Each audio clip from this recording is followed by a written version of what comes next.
Good morning and welcome to KeyCorp's first quarter 2021 earnings call.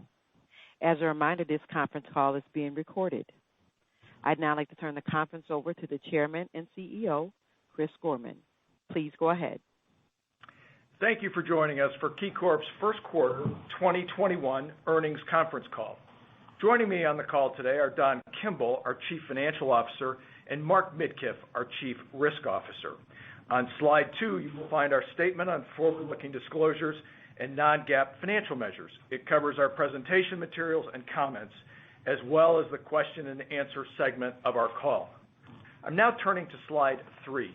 Our first quarter was a strong start to the year as we executed our strategy and delivered positive operating leverage relative to the year-ago period. We continued to grow the number of clients across our franchise. In the first quarter, we experienced the strongest growth in consumer households in 5 years. Additionally, we continue to add commercial clients and deepen existing relationships. We leveraged the strength of our business model by raising over $13 billion for our commercial clients, of which we retained approximately 19% on our balance sheet.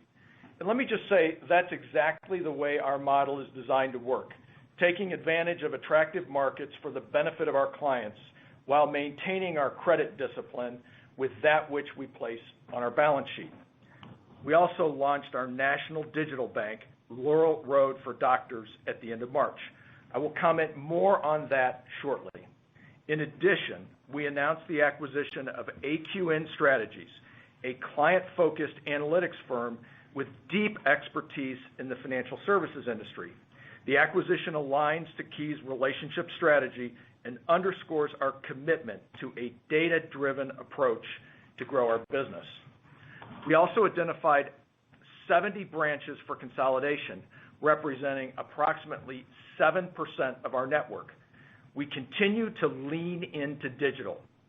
Most of these closures will take place in the second quarter. Moving to our financial results for the quarter, we reported net income of $591 million, or 61 cents per share for the first quarter. On a per-share basis, this is an increase of 9% from the fourth quarter results and up significantly from the year-ago period. We generated record first quarter revenue, which reflected broad-based growth across our company, driven by our fee-based businesses. Our investment banking business achieved record first quarter revenues with growth across the platform. This is an area where we have invested in our teammates and made targeted acquisitions to enhance our capabilities, including such areas as healthcare and technology.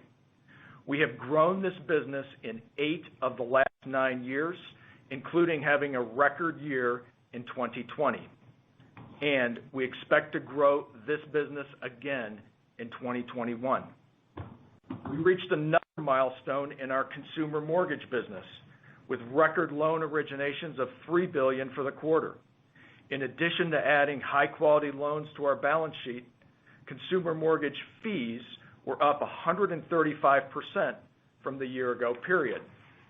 Our outlook for this business remains positive as we continue to grow and take market share. We reported a record $8.3 billion of originations in 2020, and we expect to eclipse that level this year. Other contributors to fee income this quarter were trust and investment services and cards and payments income. Credit quality remains strong. Non-performing loans, net charge-offs, and criticized loans were all down from the prior quarter. We continue to support our clients while maintaining our moderate risk profile, which has and will continue to position the company to perform well through the business cycle. Finally, we have maintained our strong capital position while continuing to return capital to our shareholders. Our Common Equity Tier 1 ratio ended the quarter at 9.8%, which is above our targeted range of 9 to 9.5%. Our strong capital position enables us to execute against our capital priorities: organic growth, dividends, and share repurchases. This quarter, we repurchased $135 million of common shares. Our board of directors also approved our first quarter common stock dividend of 18.5 cents a share. Now turning to slide 4. Before I turn the call over to Don, I wanted to make a few comments regarding Laurel Road. We acquired Laurel Road, a born digital company, in April of 2019. The acquisition has exceeded all of our expectations. It has accelerated our digital transformation and has been a great complement to our existing healthcare platform. Since our acquisition, Laurel Road has generated over $4.6 billion in high-quality loan originations, adding high-value digital relationships with healthcare professionals. We also have the opportunity to continue to scale this business. At the end of March, we took the next step on this journey with the launch of our digital bank, Laurel Road for Doctors, serving the healthcare segment and expanding our consumer franchise nationally. Importantly, our approach to our digital bank is differentiated. Historically, many offerings have been product-centric or focused on deposit gathering. Ours is fully aligned with our relationship strategy. The launch broadened our offering for Laurel Road clients to include deposits, additional lending products, and other value-added services created to meet the unique financial needs of healthcare professionals. The launch was an important milestone in our digital journey, which brings together critical elements of our strategy: targeted scale, digital, healthcare, and primacy. Right now, we are focused on physicians and dentists, but soon we will expand to other medical professionals. Importantly, this launch is not the end goal, but rather just the beginning. I will close my remarks by restating that I am pleased with our results for the quarter and our strong start for 2021. I am proud of what we have achieved as a team and remain optimistic about the future as we emerge from the pandemic and the economy continues to recover. Key is well positioned to grow and deliver on our commitments for all of our stakeholders.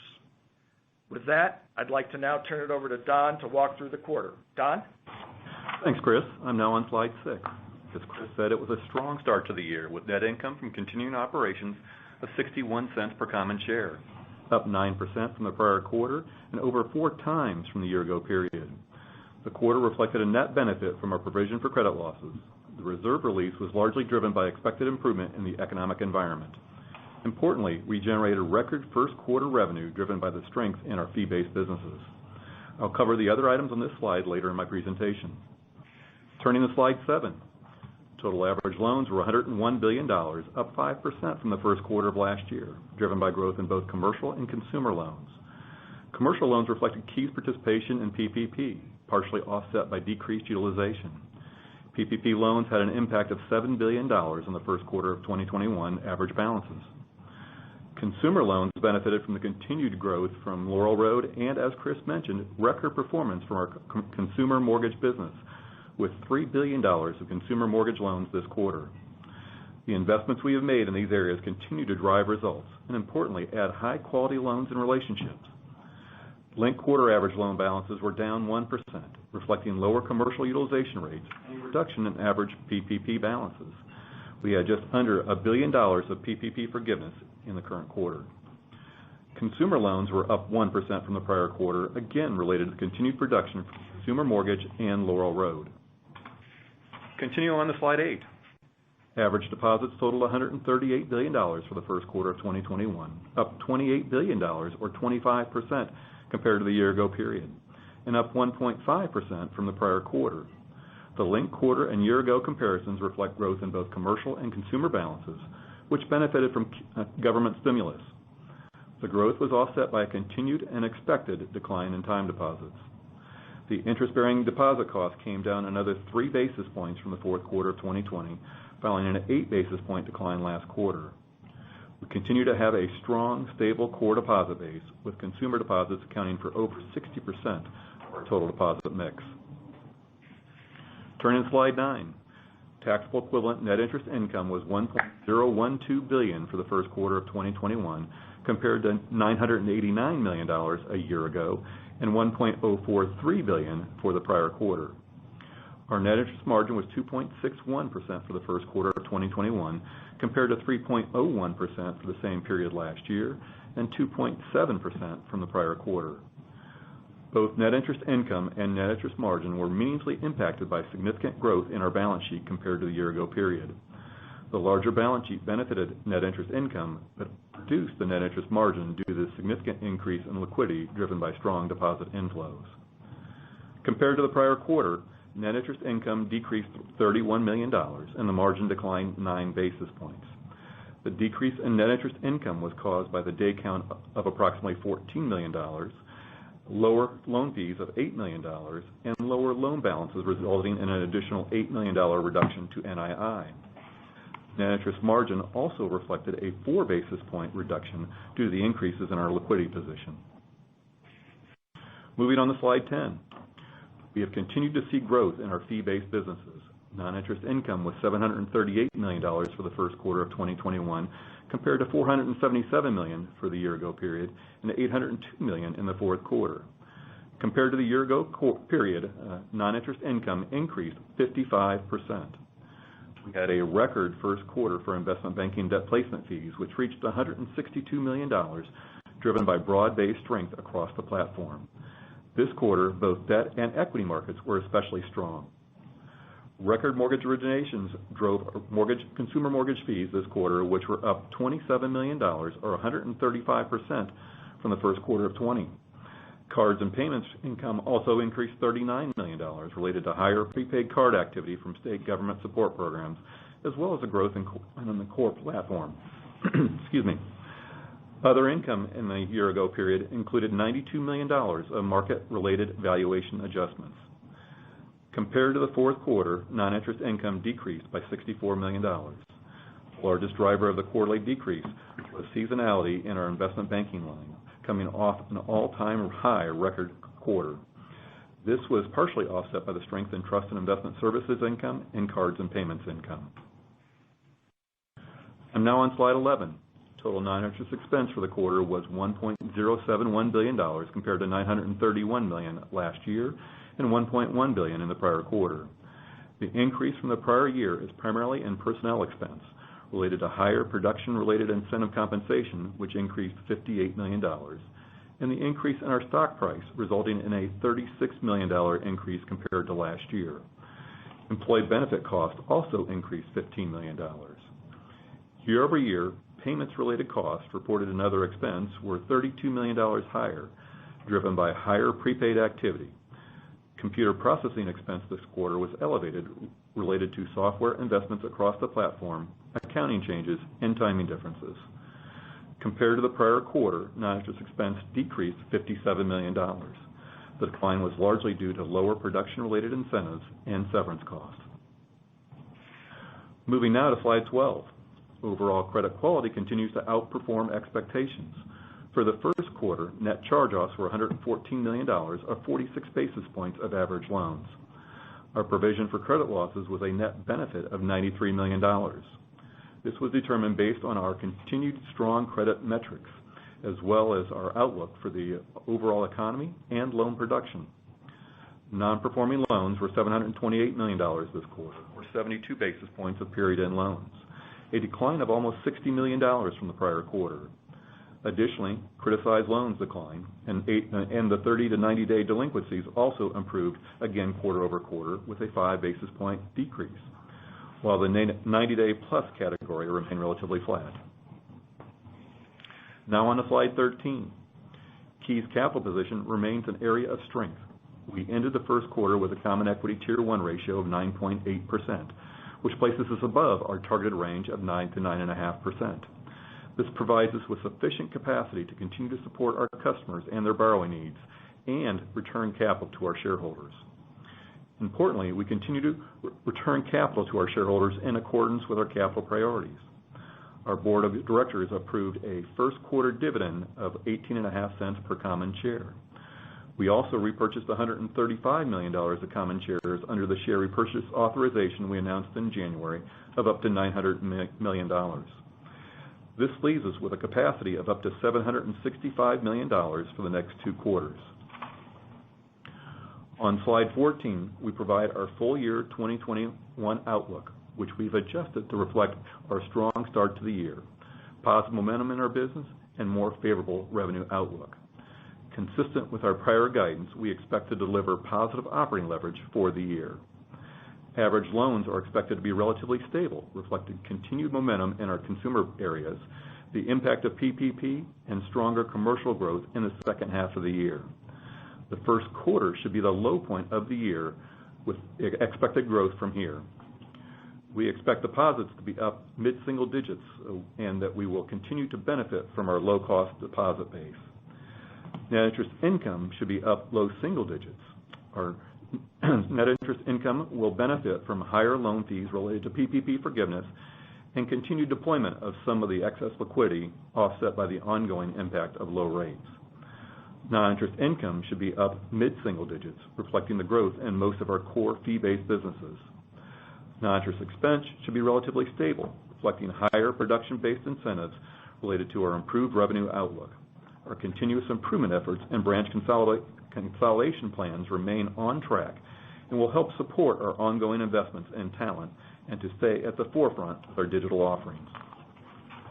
Moving on to credit quality. We have reduced our net charge-off guidance, which is now expected to be in the 35 to 45 basis point range for the year. This reflects the quality of our portfolio and our current outlook. And our guidance for our GAAP tax rate remains unchanged at around 19% for the year. Finally, shown at the bottom of the slide are our long-term targets, which remain unchanged.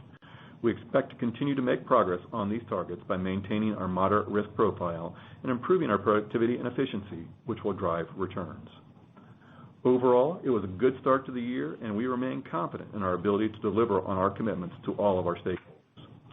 With that, I will now turn the call back over to the operator for instructions of the Q&A portion of our call. Operator? Thank you. And ladies and gentlemen, if you wish to ask a question, please press 1 and then 0 on your touch-tone phone. You will hear a tone indicating that you've been placed in queue. You can remove yourself from the queue again by pressing the 1-0 command. And our first question will come from the line of Scott Sievers with Piper Sandler, and your line is open. One moment.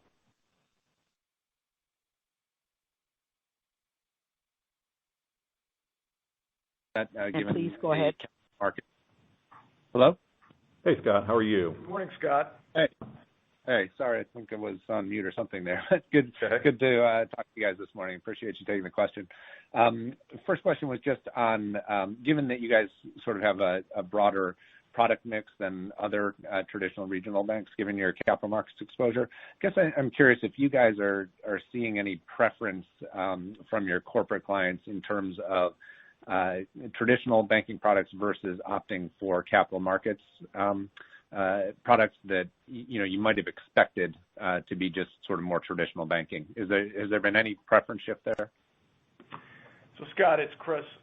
We have seen a preference to kind of take our clients to where the most advantageous financing is. And one of the areas that I would point you to would be our real estate book. And you'll notice, if you look at the H8 data, we underperform some of our competitors in terms of what we're putting on our balance sheet.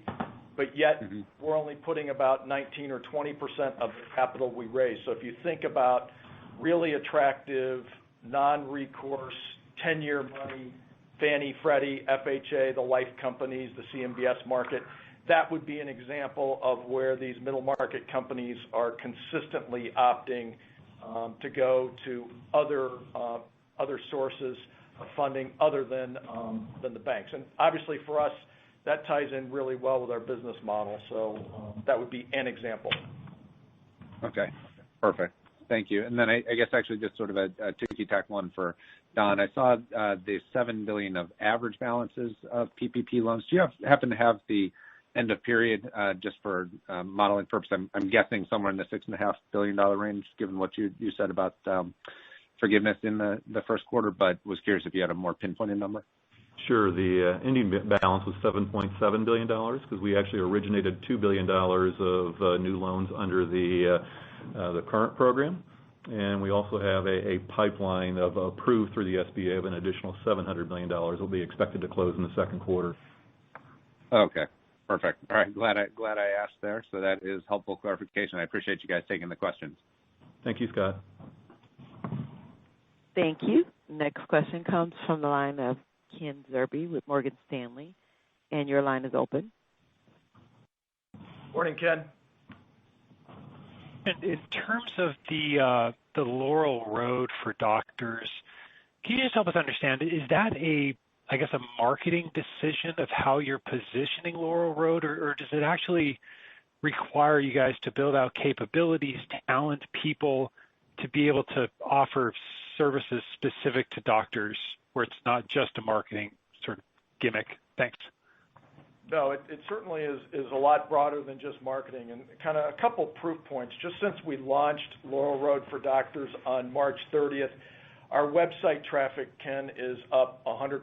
We've had 50,000 discrete sessions with doctors and dentists on the website. We also have garnered 300 new doctor-dentist households, and obviously we'll start building this out in concentric circles. So what this is it is a complete digital offering focused on doctors and dentists, and so it's much broader than a single product. It is to meet the needs of doctors and dentists, which are both unique and to some degree homogeneous. So it isn't just marketing for sure. It's very focused. Got it. Understood. Okay. And then just a different follow-up question. How do you guys see seasonality playing out in the investment banking and debt placement fees? Because if I'm not mistaken, I believe first quarter tends to be a seasonally weak quarter, but it was obviously very strong this quarter. Sure. Well, as I mentioned, it was a record first quarter for us in our investment banking business. Seasonality typically is back-end loaded as there's always a big push to get transactions done by year-end. We obviously have been pleased by the trajectory of the business, and we also are pleased that as things come out of the pipeline is being replenished, and the pipelines are strong. So we feel good about it, and we think we'll have another record year in our investment banking business. One of the interesting things is there's a lot of M&A activity. So while there's not a lot of borrowing, in our strategic discussions with the people that are running these mid-market and mid-sized companies, they are looking to do strategic things, which really opens the door for us to provide a lot of services. All right, great. Thank you. Thank you. Our next question will come from the line of Bill Carcache with Wolfe Research, and your line is open. Thank you. Good morning, Chris and Don. I wanted to ask about your loan pipeline. We're hearing varying degrees of optimism around growth in the second half of 2021 post-reopening. Can you give a little bit of color on the tailwind that you're anticipating based on the discussions you're having with clients and the extent to which the liquidity on their balance sheets is impacting their appetite to borrow? Sure, that's a great question. Let me kind of break it into consumer and commercial. On the consumer side, we had a record year in terms of a record quarter, I beg your pardon, in terms of number of new households. We also had a record quarter in terms of mortgage originations at $3 billion. So we have a lot of trajectory on the consumer side. The consumer is spending, and while you don't see it in credit card balances because at origination our average consumer has a FICO score of around 770, what you do see it in is the velocity in both debit and credit. We believe that our growth engines in consumer, last year we generated about $10 billion of originations between Laurel Road and mortgage. We think we will do more than that this year, and that trajectory is they're up and running. Let's talk about commercial a little bit, which is clearly delayed. First of all, commercial right now, we have really unprecedented utilization, as in low utilization. So I think one of the areas where we can grow from a commercial perspective is as there are supply chain challenges, as there is clearly some inflation out there, I think you'll see people start to build their inventory, and I would suspect we'll see utilization improve from the low point that it is now. As I mentioned, there's a lot of strategic discussions going on. That should generate loan growth. What we're not seeing right now is investment in people and property, plant, and equipment. And I would guess that on the people front, one of the challenges for our customers is it's hard to hire people, so that's one of the challenges. But on property, plant, and equipment, I would expect that to ramp up in the second half. These projects, as you know, take a fair amount of lead time. So consumer, strong throughout the year. I think commercial is going to be relatively flat in the first half and will pick up in the second half. That's very helpful. Thanks, Chris. Don, as a follow-up, I'm sorry if I missed this, but what's driving the improved NII outlook? You still expect relatively stable loan growth, so is the improvement coming from PPP and on PPP? Can you tell us what the anticipated total revenue benefit is after factoring in forgiveness? Will most of that come in 2021? Just trying to, get a sense, if you could clarify for us, within the outlook, what kind of NII growth you guys expect ex-PPP? Sure. If you look at the full year outlook that we would have provided in January compared to what we have today, and just using the midpoints, net interest income is up about $80 million, and roughly 45 to 50 of that's coming from the improved rate outlook that we've seen with the rate curve moving up and just the impact of that in the overall portfolio. If you take a look at the loan balances overall, that I would say that they're up very modestly, but it really shows a little bit more of a mix improvement there as far as the yield impact. As Chris highlighted, that we had record mortgage originations of $3 billion this past quarter. We've increased our outlook as far as the overall mortgage balances going onto the balance sheet, and pulled back a little bit on the commercial given the lower utilization rates we saw in the first quarter. And so that mix shift also helped a little bit. As far as PPP, we talked on the call in January about we thought that with the new loans that we'd be seeing coming through with the current wave of PPP, if you take a look at the net interest income, which includes both the 1% interest plus the fee income, we thought that'd be up about $80 million year over year. And that's about the same as what we're seeing this year as far as our outlook in April. And so we're still seeing that kind of an incremental benefit. And then as far as the forgiveness, we would expect of last year's production of the $8 billion, about 85% of that to be forgiven throughout the remainder of this year. And so we will see that acceleration occur as far as some of the fee income and future quarters compared to what we experienced in the first quarter, but generally fairly consistent with what we would have expected back in January. That's very helpful, Chris and Don. Thank you very much for taking my questions. Thank you. Thank you.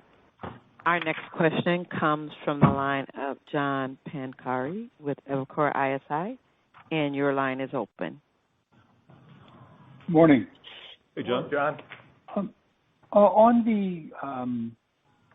the margin side, just want to see, Don, if you can kind of walk us through your expectations of how you expect the margin to traject here over the remainder of the year, and what's assumed in your NII up low single digit outlook. I guess if you can give it perhaps with the PPP impact and without, that would help. Thanks.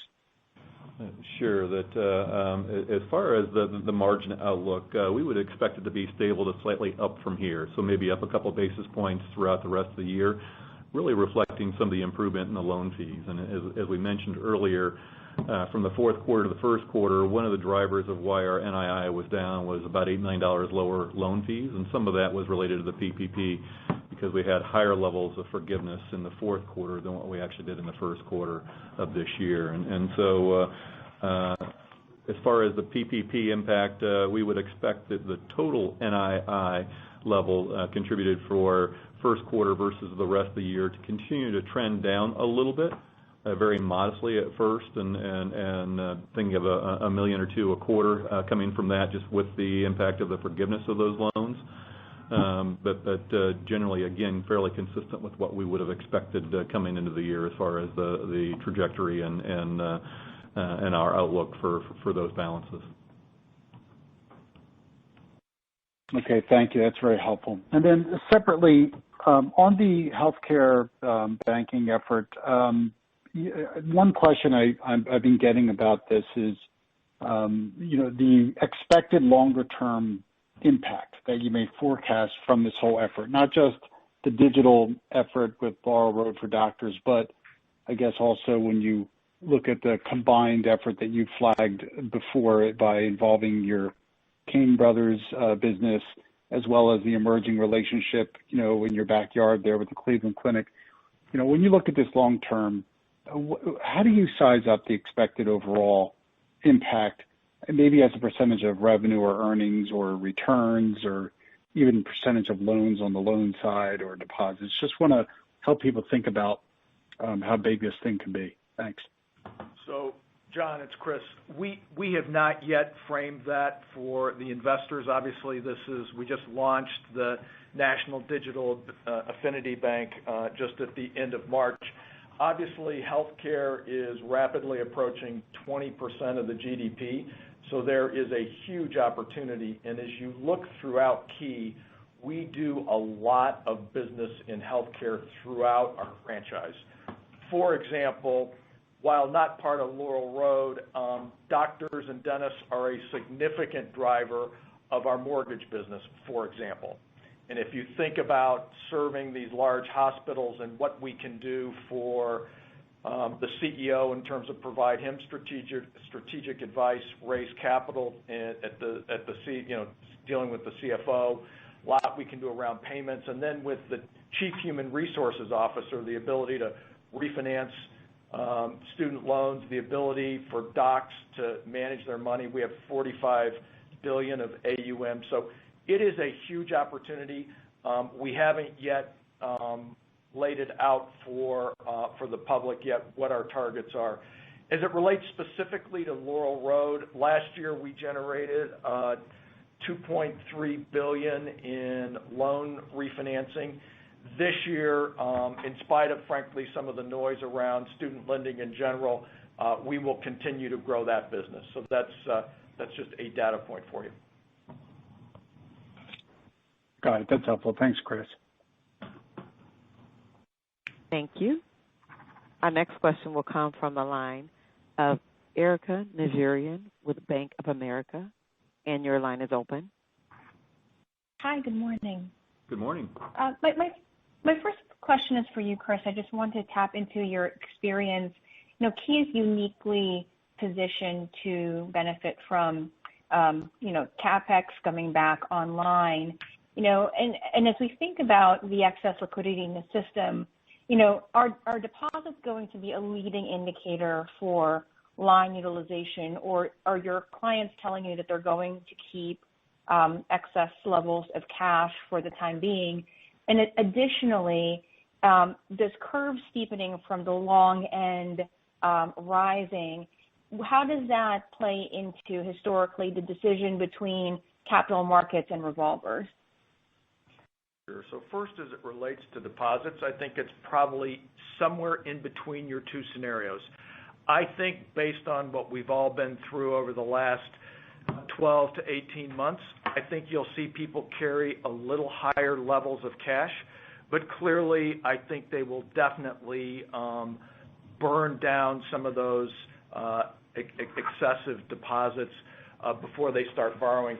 And I think as you think about going forward, the use of revolvers or going to various markets, I think to the extent that people have a defined use of proceeds, I think you'll see people try to lock in longer-term money because at current rates, I just think that makes a lot of sense for some of these long-term projects.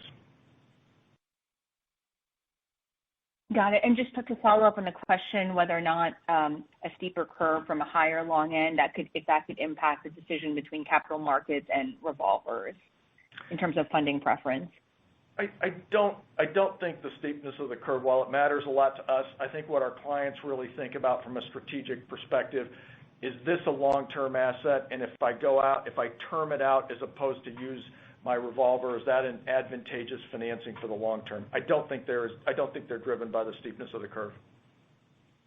Got it. And just for Dawn, the outlook for non-interest expense being relatively stable, Does that contemplate another record year in investment banking and debt placement fees? That does contemplate that, as Chris highlighted, that we expect that to show growth on a year-over-year basis and also to show the stronger residential mortgage production as well. And so both of those are part of the reasons why the fee income is up and also the expenses are up on a corresponding basis. Great. Thank you. Thank you. Thank you. Next, we'll go to the line of Chris Uzman with Jefferies, and your line is open. Hey, good morning. Thanks. I was wondering if you could talk a little bit about the reinvestments that you said you made this quarter, $6.5 billion ending balance increase. Can you just help us understand just where that front book, back book math is at this point on both securities and also if you just have any comments on loan pricing and spreads too? Thanks. Sure can. That as far as our securities portfolio, that we did add to both the core book as well as a short-term treasury book. We've got, as of the end of the period, about a $5 billion over the last 2 quarters increase in the core bond portfolio. That was really done in some of the core type of products and investments we would normally invest in, which would include CMOs and 15-year pass-throughs. We also did some commercial mortgage agency securities as well and attached swaps to those so that basically it locks in that fixed rate for the first, say, 4 to 6 years and then converts it to a nice floating rate for us. And so the average yield on those purchases was around a 140. The roll-off of our existing portfolio is around a 235 to 240 range, and so we do see continued pressure there based on where the current rates are, but is just consistent with what we're seeing in the markets overall. As far as that short-term treasury portion of the portfolio, we added again about $5 billion also over the last 2 quarters. The average yield on that is about 40 basis points, and while that's fairly low, it's a fairly short duration of the portfolio and really is just representing a safe substitute for the cash position as we're continuing to maintain cash levels of about $15 billion, which is up from our targeted level of about $1 billion and no more than $2 billion. And so just something we'll continue to evaluate as far as the overall outlook as far as putting some of those additional dollars to work, and hopefully we start to see some of that additional commercial growth and utilization rates pick up, which would be a much better option for us as far as using some of that excess liquidity. On the loan side, that we are seeing some tightening from the competitive perspective on the commercial side. That as you might imagine, there's stronger demand coming from banks to provide those loans, and so we are seeing a little bit of tightening there compared to where we were a year ago. And on the consumer side, spreads on a curve-adjusted basis continue to be pretty good for us. Both Laurel Road and residential mortgage are wider spreads than where they would typically be, even though the yields are still low compared to where we might want to see that overall portfolio, but generally holding up pretty well. Okay, and then Don, just one more follow-up on PPP. Do you have the first quarter contribution from just the NII contribution of PPP in total? Well, the net interest income, the interest income, so this wouldn't include any funding costs associated with it. It was $65 million, and that was down from $70 million last quarter. And we would expect just some very slight reductions in that $65 million level over the next few quarters. And essentially with the forgiveness triggering some acceleration of the fee income, offsetting some of the reduction of future balances as that forgiveness goes through. Yep, understood. Thank you, Don. Thank you. Thank you. Our next question comes from the line of Mike Mayo with Wells Fargo, and your line is open. Hi. Good morning, Mike. Chris, I know you built the investment banking business and you expect another record year, but it seems a little bold, this early in the year. So what gives you confidence? I guess, what are your backlogs? Are they record, and how far above are they versus the prior record backlogs, if that's the case? And maybe just a little bit about, how you see the size of the pie and your wallet share, and, what percentage of your middle market customers have investment banking, or just a little bit more color that gives you confidence? Sure. So as we look at the pipelines, as I mentioned, Mike, our pipelines are strong, and they're strong in the areas that have long lead times, but they're also strong in the areas that have a fair amount of velocity. Think about the debt markets, for example. So the pipelines are there. Also, as we look at the mix, and I've mentioned this before, the level of M&A activity tends to have a multiplier effect. And so as we're advising on a lot of significant transactions, it gives us the opportunity to do what we do for our clients, provide capital after providing advice, also provide enterprise payments, help them hedge. So those are the things that give me confidence that we're going to be able to grow the business again this year. We also have a lot of repeat customers. We're really proud of the fact that a lot of our customers go to the markets relatively regularly, and we do a good job for them, and so they hire us in a repetitive fashion. Those are some of the reasons that I feel confident about the business. We also continue to hire quality people to bring onto our platform. We have what we think is a unique platform. Candidly, I still think it's under-leveraged, and there's an opportunity for us to, in a very targeted way, go out and hire people that we think can advance the business. And then a follow-up, your CEO letter says that you guys are the number one provider, number one provider of renewable energy financing. So what does that include? Is that bank lending and capital markets? Yeah, so that would be. What's the total addressable market, and where are you in that market? Sure. So we have been a leader in. We always talk about targeted scale, and renewables is a great example of that. Way back in 2004, as we saw the utilities pivot to renewable energy, we built a business around both wind and solar. On our books today, Mike, we have about $5 billion of exposure. Obviously, over the years, we've raised tens of billions of dollars for the benefit of our clients. I think our pipelines in that business probably have visibility on $2 billion or so. What's really interesting is I think as the whole plan comes together for the American Jobs Plan, I think there'll be a big focus on renewable energy, and we feel like we're really well positioned. And so we'll continue to lean in. We'll continue to invest. We have good relationships with the whole ecosystem, and so that would be an example of targeted scale. It wasn't that big of a business when we started it, but it will continue to grow. All right. Thank you. Thank you. Thank you.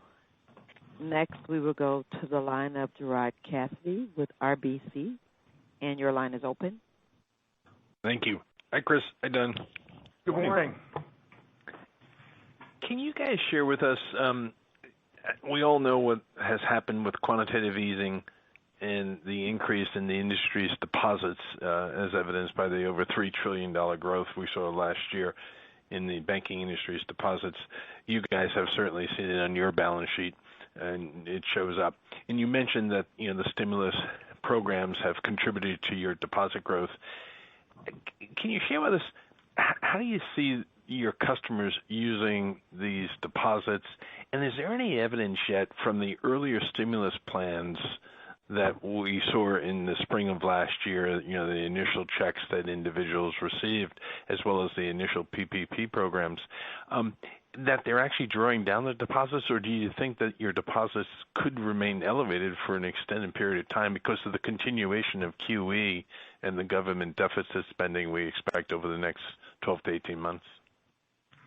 So I think the consumers are spending part of it. So you're right. The industry has about $3 trillion of excess deposits. We at Key have about $3 billion. And if you looked on our consumer balances are up year over year, Gerard, about 17%. Importantly, on the deposits that are non-rate sensitive, they're up 42%. But I think you will see those, particularly if there's not additional stimulus. We've had 3 waves now. I think you'll start to see those burn down. We're certainly seeing it in card spend, for example. Don, what would you add to that? No, I think you're right. I mean, the first quarter, I think we saw card spend up about 7% across our customer base, and maybe that's a leading indicator there. But Gerard, those deposit balances have been amazingly sticky, and I think it reflects the impact of the ongoing stimulus programs that come through and the checks that have been cut to the consumer, and so those have been very resilient as far as the overall balances. I think we will see balances remain strong for a period of time, even as the economy starts to pick up. But would expect probably, as we are also expecting to see commercial lending picking up in the second half of the year, I would expect some of those commercial deposits to start coming under a little bit of pressure to, as Chris highlighted, maybe do a little bit of both, where you pull back a little bit on that liquidity on the balance sheet, but also start to borrow against some of the lines to help fund some of the needed investments in inventory and just other growth. Very good. And then, Chris, in terms of using excess capital for acquisitions, Key over the years has been successful in acquiring, not necessarily depositories, but the complementary businesses, particularly in investment banking, and then Laurel Road, of course. Can you share with us your thoughts? And not so much, I'm not too interested in if you're looking at a depository, but more just the add-on businesses. Are there opportunities or needs for you that you can buy another, a broker-dealer or advisor or something like that to enhance the investment banking business as you go forward? I think there's always niche businesses, and what we've found, Gerard, is when we bring on these niche businesses, I'm really proud of the way we've been able to integrate them, because most of these businesses, by definition, are entrepreneurial businesses. The most recent one, obviously, was just last quarter when we purchased AQN, which is an analytics business. But there are clearly opportunities with our targeted scale for us to go out and acquire these entrepreneurial companies that, by the way, are good companies that we're able to integrate, but they really bring a skill set to Key as well. With Laurel Road, I think we acquired 40 full-stack software engineers, for example, and that clearly will be helpful as we advance our digital strategy throughout Key. So, yes, there are opportunities, and we'll keep our eyes open for those. Very good. Thank you. Thank you. Thank you. Next, we'll go to the line of Terry McEvoy with Stephens, and your line is open. Thanks. Good morning. Morning, Terry. Hi. Actually, just one question for you, Don. The cards and payments income up 60% and over $100 million in the first quarter. I was hoping you could just talk about how the stimulus plan kind of impacted prepaid card activity and maybe a better way to think about the run rate in a more normal operating environment. Yeah, sure. That if you look at the increase year over year, there was about $39 million. I would say 32-ish of that is really related to the prepaid card business that we've talked about before, that's used to support various state government programs in this environment. At the same time we saw that increase, we also saw a corresponding increase in our expenses of $32 million. And so near term, the benefit really is from those deposits that are being maintained there. And so we would expect those programs to continue to wind down throughout the year. And so we will see that cards and payments related revenue line item coming down for that, but also see a corresponding impact on the expense side as well. As we mentioned earlier, we were starting to see in the first quarter some nice trends as far as the year-over-year growth rates in all of our card programs, whether it was consumer credit card or debit card, or whether it was the commercial card products that we have. And so we're excited about that core momentum and probably would expect to see growth there on a core basis, but might be a little cloudy to see that as we would expect to see some of that prepaid balance or activity slow throughout the year. Right. And then just as a quick follow-up, the revised outlook for expenses up since January. Is any of that connected to the announcement last month and the build-out of Laurel Road for doctors? Well, I would say that we will have increased costs associated with that, but the run rate and the build-out was reflected in our January outlook, and so none of that really came through there. That as you think about what the change in our outlook was, and just using the midpoint of those guidance ranges, that total revenues are up $160 million from what we would have shown before. Expenses are up $80 million, and so efficiency ratio of about 50% on that revenue growth, and that really relates to the growth coming from higher expected capital markets related revenues and higher consumer mortgage revenues, which both have a strong variable expense component to it. Appreciate that. Thanks, Don. Thank you. Thank you. Our next question comes from the line of Steve Alexopoulos with J.P. Morgan, and your line is open. Good morning. This is Janet Lee for Steve Alexopoulos. Good morning, Janet. Morning. Digging deeper into your NII guidance of up low single digit and your NIM outlook for stable to slightly up for 2021, can you provide more details around what you're assuming in terms of the level and deployment of excess liquidity on your balance sheet? So how much of $15 billion of short-term investments in the first quarter is assumed to go into securities as we look out? Yeah, that we would expect very incremental changes as far as deploying some of those. That initially the liquidity will be absorbed through additional loan balances, and so as we mentioned before, we expect the first quarter to be the low point for us for average loan balances for the year, and that's really led by the consumer growth initially, and then we would expect to see line utilization rates pick up in the second half of the year for commercial, and so that will be helpful. And then as far as the investment portfolio, that over the last couple of quarters, we put to work a net, say, $2 to $3 billion of additional investments outside of the Treasury portfolio, and so I would think that would be an expected pace of maybe deploying $1 billion to $2 billion per quarter as far as shifting out of cash and putting that into the investment portfolio in addition to the loan growth. All right, that's helpful. And shifting to fee income, can you talk through why service charges on deposits declined sequentially in the first quarter back to sort of the pre-pandemic levels? Is this more of a function of customers having elevated deposit balances and not incurring overdraft fees, or is there something else going on? You nailed it. That's essentially what's happened here is on the service charge on deposits. The primary reason for the decline is related to just that very fact that the consumers have stronger balances, and so they have lower NSF/OD fees. And also the commercial customers have stronger balances, which results in fewer service charges for those accounts as well. And so that excess liquidity is providing a relief for the customers as far as fee income. All right. Thanks for taking my questions. Thank you. Thank you. And with that, we have no further questions. I'll turn it back over to the speakers for any closing comments. Well, thank you. And again, I want to thank all of you for participating in our call today. If you have any follow-up questions, you can direct them to our investor relations team, 216-689-4221. This concludes our remarks. Thank you. Thank you. And ladies and gentlemen, that does conclude your conference call for today. Thank you for your participation and for using AT&T Executive Teleconference Service. You may now disconnect.